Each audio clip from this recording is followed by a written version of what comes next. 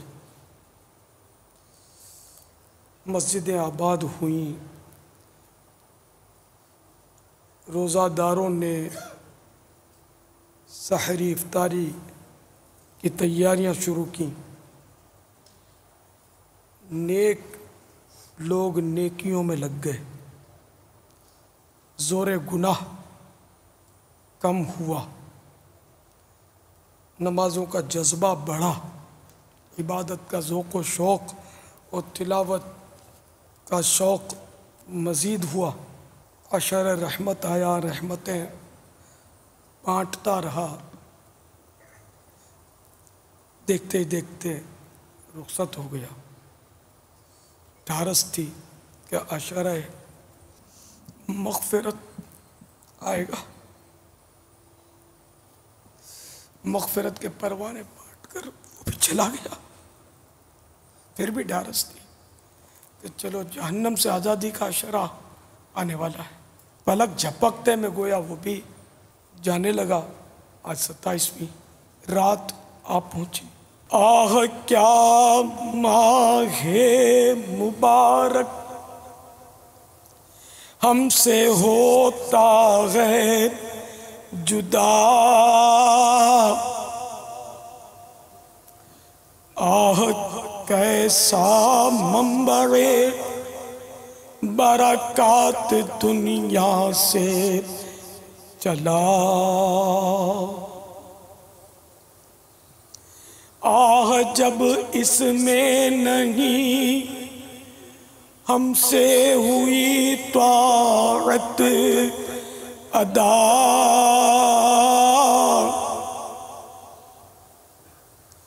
پھر وداع اس کو نہ کیوں رو رو کریں ایسا بجا، الوداع والوداع اے ماہ غفران، الوداع